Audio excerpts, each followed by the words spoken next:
महाराज प्रताप मेरी कंचनियों को पाँच असरफी और एक अंग वस्त्र देकर दरबार से रुखसत किया जैसा दरबारी इन कंचनियों को रोज की तरह पाँच असरफी एक साड़ी देकर दरबार से मान सम्मान के साथ रुखसत किया जाएगा।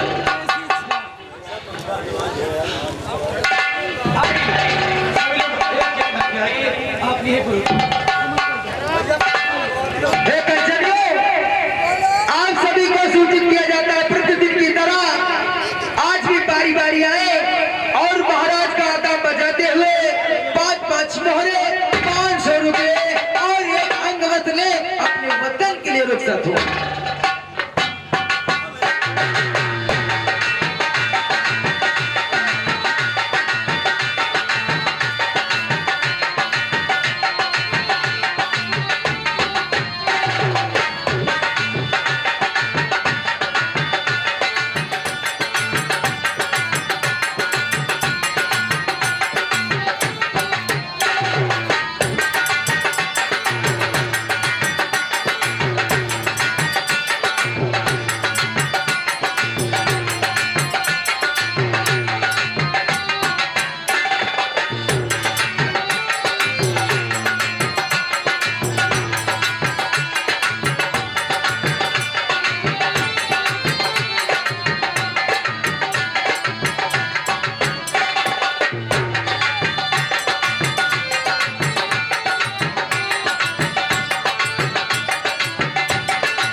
विजय सिंह, हमारे बहादुर सेना नायक विजय सिंह,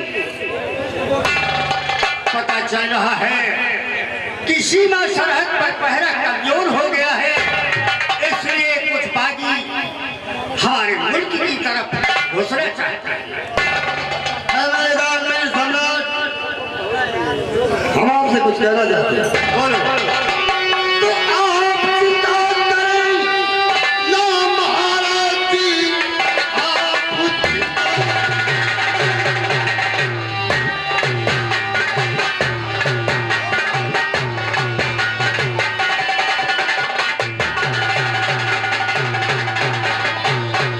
आप चिंता करें ना महाराज जी, फर्ज अपना निभाना है आता हमें। सामने जो कोई मुझसे टकराएगा खूब गोली चलाना।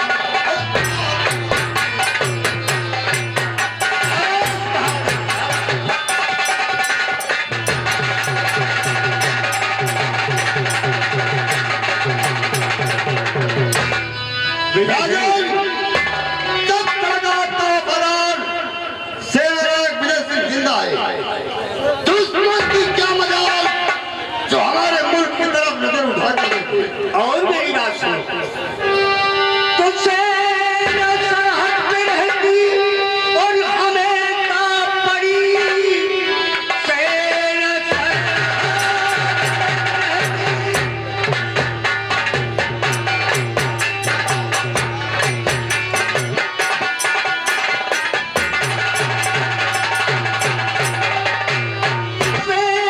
सरहद पे रहती हमें का पड़ी पर छा रहा दुश्मनी का कहर।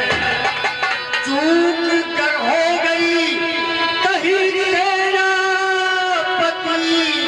सरहद पर करना पड़ जाए।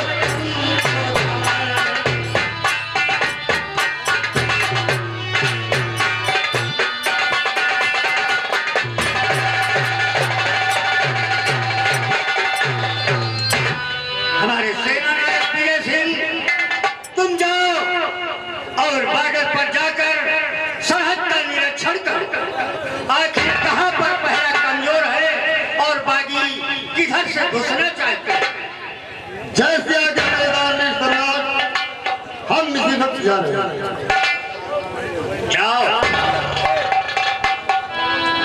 प्रताप सिंह, हमारे इस उज्जैन नगर में हर जीव जंतु पशु पक्षी हर प्राणी का जीने का अधिकार है, इसलिए हम ये चाहते हैं कि हमारे उज्जैन नगर में ऐलान कर दिया जाए और ढिढोरा पिटवा दो कि नाग पंचमी से लेकर शरद पूर्णिमा तक कोई सपेरा बीन नहीं बजाएगा। अगर बीन बजाते हुए पकड़ा गया तो उसे सजाए मौत दी जाएगी। जैसा आदेश दरबारी महाराज का हुक्म है कि पूरे शहर उज्जैन में ढिढोरा पिटवा दिया जाए। नाग पंचमी से लेकर शरद पूर्णिमा तक कोई सपेरा बेद नहीं बजाएगा, ना तो नागों को पकड़कर कोई करिश्मा दिखाया जाएगा। अगर जो सपेरा बेद बजाता हुआ पकड़ा गया तो उसकी सजाएं मौत होगी।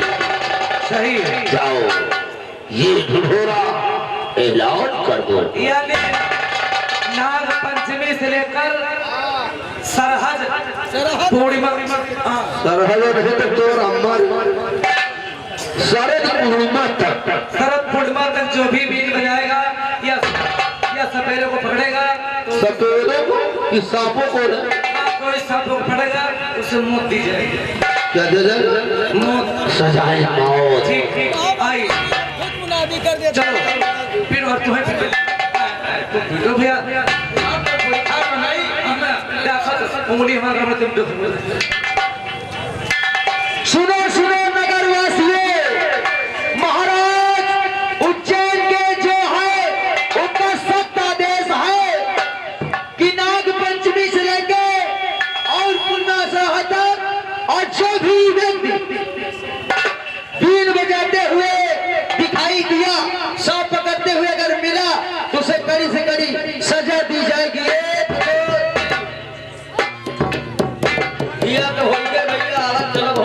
बाहर ही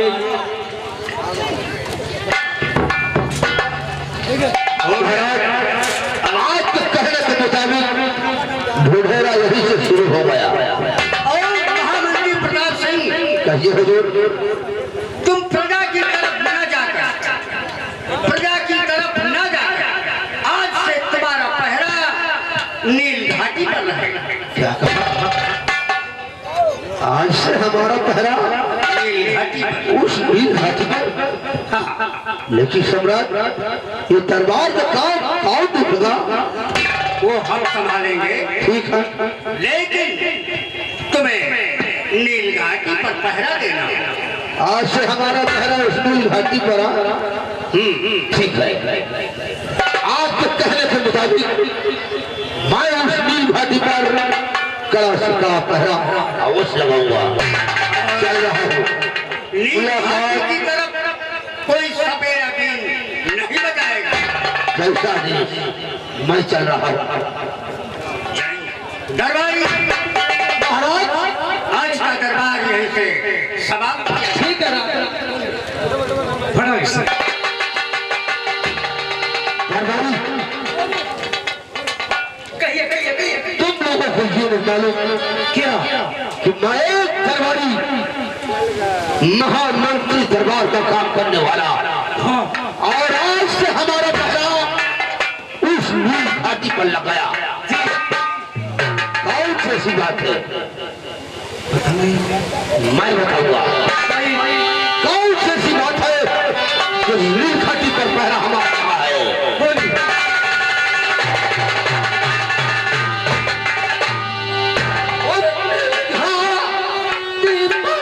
कौन सा छिपा हुआ है?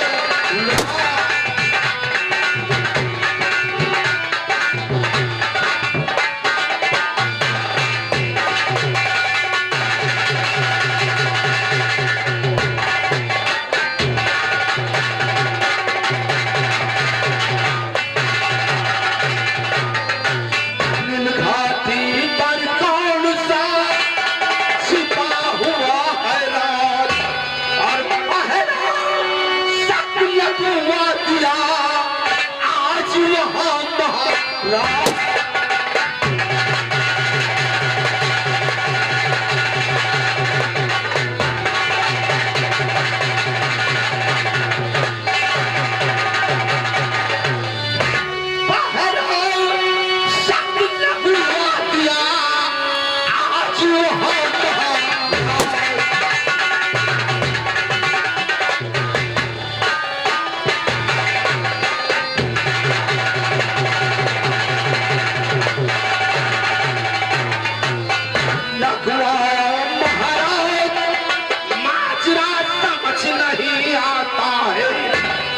लगवाया महाराज, माजरा समझ नहीं आता है।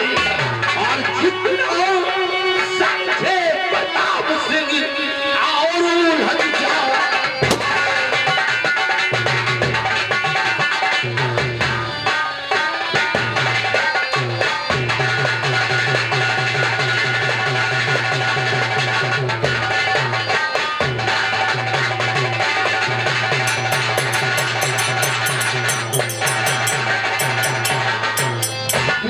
बचाना वर्जित है, क्यों करवाया चाहता है? भील बचाना वर्जित है, क्यों करवाया चाहता है? और जितना समझे मैया और उलझ जाता।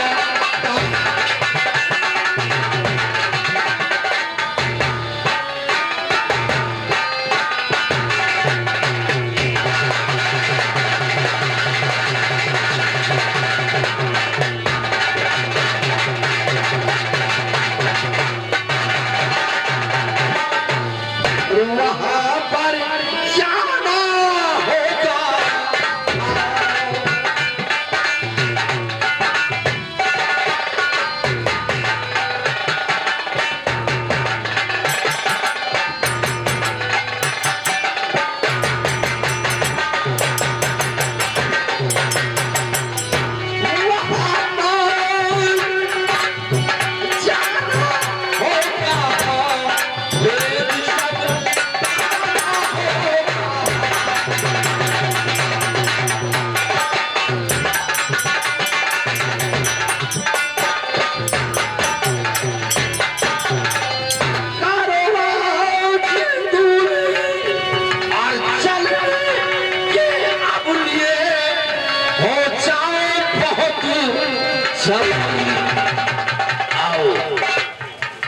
आज चलते हैं हाँ और देखते हैं इस नील घाटी पर कौन सा ऐसा राज है चलिए जो महाराज इस नील घाटी पर हमारा पहरा लगा दिया।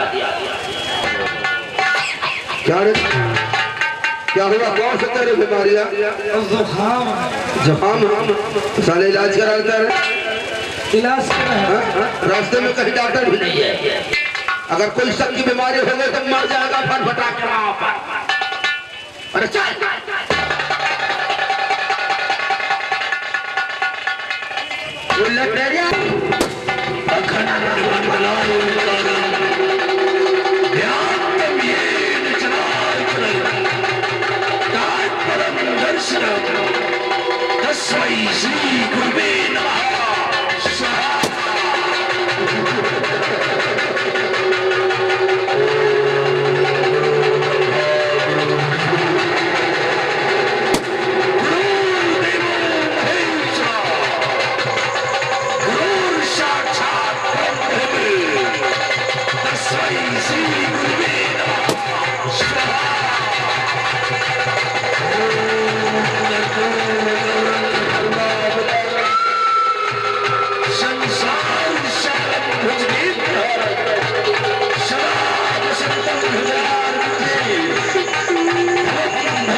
लड़की प्लीज सिट डाउन, पीछे हो जाओ।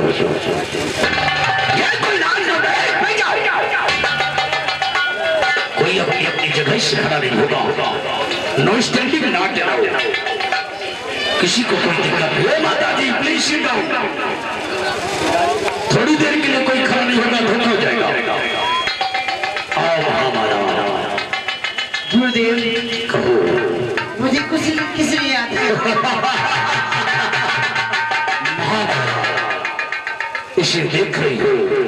मैं देख रही हूँ। ये कोई साधारण खंजर नहीं है। इसे तंत्र मंत्र विद्या से हमने अपनी जान को इस तिलस्मी खंजर में पहन दिया है।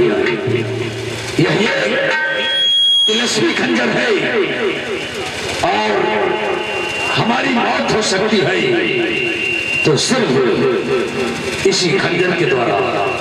इसके अलावा मुझे दुनिया का कोई भी अस्त्र शस्त्र हथियार जीव जंतु इंसान प्रकृति वायु अग्नि आदि हमें मार नहीं सकते।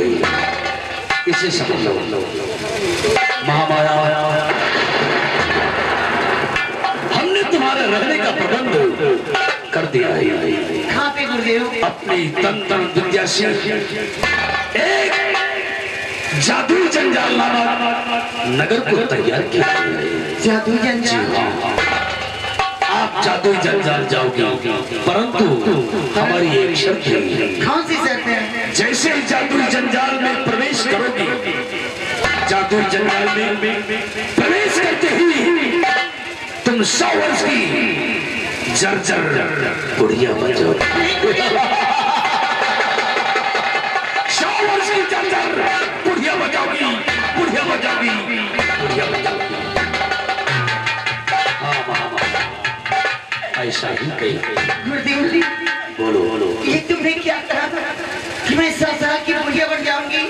जी हाँ। नहीं गुरुदेव, अभी तो मैं सिर्फ 20 वर्ष की हूँ। महामाया, एक उपाय है। कौन सा उपाय है गुरुदेव?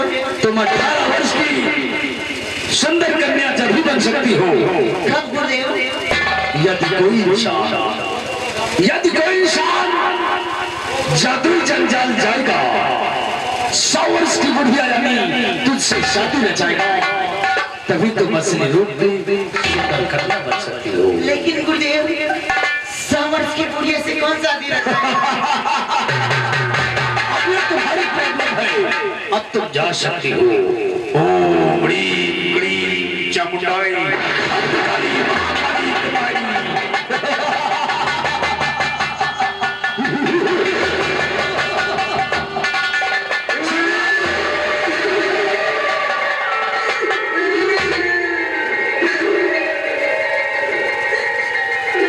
तुम लोग आश्चर्यचकित हो गए होंगे।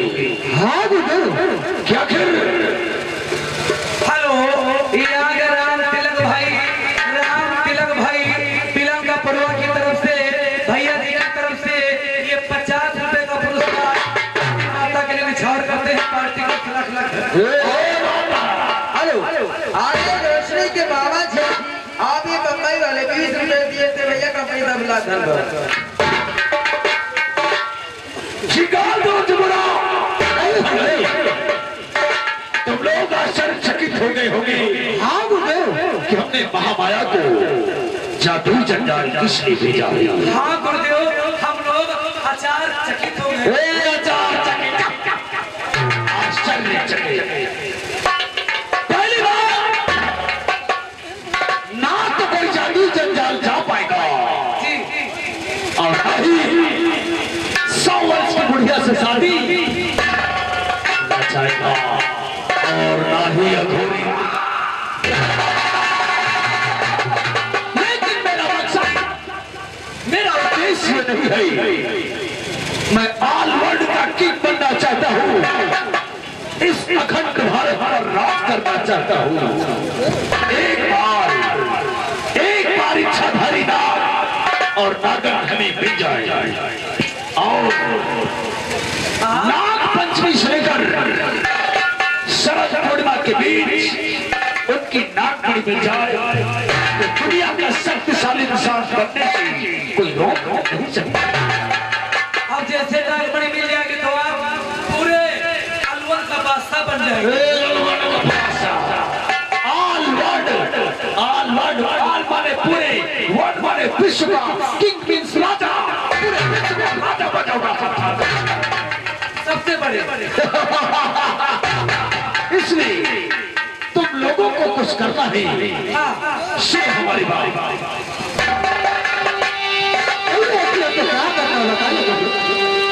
और सुनो सबे लोग ध्यान से, और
जंगल का चप्पा